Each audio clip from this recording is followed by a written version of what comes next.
Dear brothers and sisters, may the Lord give you his peace. Here we are living this strong time, this holy time of Advent, in which we are waiting for the Lord. From this waiting springs hope, trust in his coming, and above all joy. But why? Because we are going to meet the Lord. But he is also coming towards us. So on this occasion, we will use a sermon attributed to Hilary, Bishop of Poitiers in the 4th century, who gave his homily to explain how we should wait for the Lord in this time.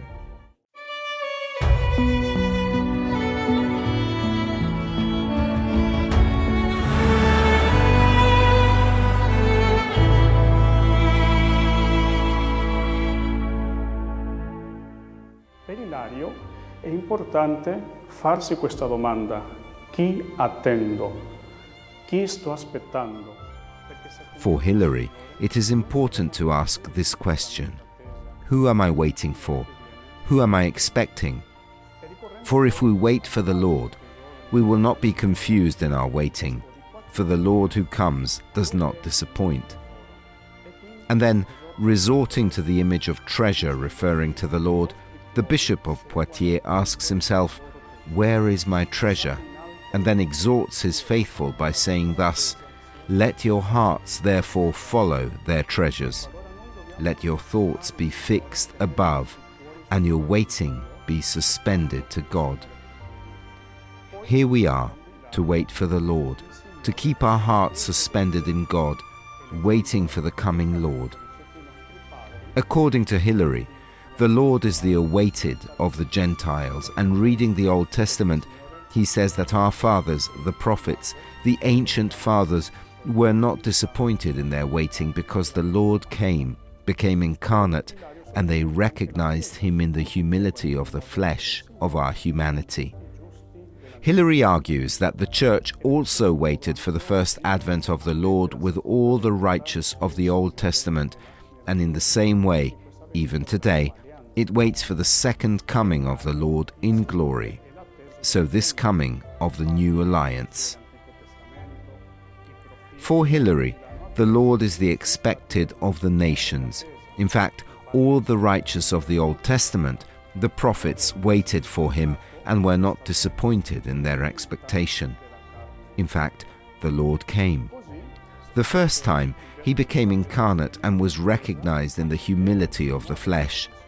So here too, the Bishop of Poitiers argues that the Church awaited the first advent of the Lord with the righteous of the Old Testament, and in the same way, even today, the Church awaits the second coming of the Lord in glory. And, continues Hilary, just as the Church was certain that she had paid the price of redemption with the first, so now she is certain that the second will bring her the fruit of remuneration. Suspended by this expectation and hope above earthly things, the Church aspires with joy equal to ardor to eternal goods. Therefore, the Church aspires, looks forward to this coming of the Lord Jesus in glory, and is certain that she will not be disappointed in this expectation, just as the ancient fathers were not disappointed when the Lord first came. In the same way, the individual Christian, that is, each of us, is also called to set our eyes on the coming Lord. And at this point, Hilary invites us to feed our prayer with some Old Testament passages that he himself takes care to quote. And speaking to himself, he takes comfort in these words: "My truth is the Lord, said my soul, behold, I will wait for him. For the Lord is good to those who hope in him. For the soul that seeks him, it is good to wait in silence for God's salvation. Lord, verily my soul faileth in waiting for thy salvation, but I abound in hope in thy word."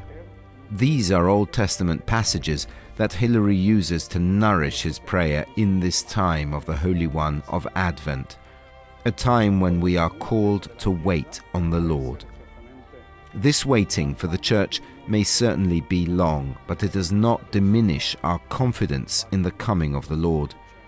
In fact, Hilary goes on to say, "The Church, though weary of seeking the fulfillment of her desire delayed, remains in full confidence because of the promise, hoping in God and even overflowing with hope."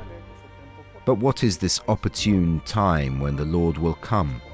Hilary answers by saying, "The one in which the number of our brothers will be complete, the one in which the time of mercy granted for penance will be exhausted." Dear brothers, dear sisters, Hilary helps us at this time to live intensely this Advent season with the confidence that certainly the Lord will come, with hope and above all with joy, because we are going to meet the Lord who loves us, the Lord who is waiting for us, the Lord who comes to meet us. So together with the Church, let us say and wait for the Lord and say together, Maranatha, come, Lord Jesus. A gesture of solidarity to support the holy places and the needs of the brothers in the land of Jesus. We work together with the mission of the custody of the Holy Land. Our accounts can be found in the QR code.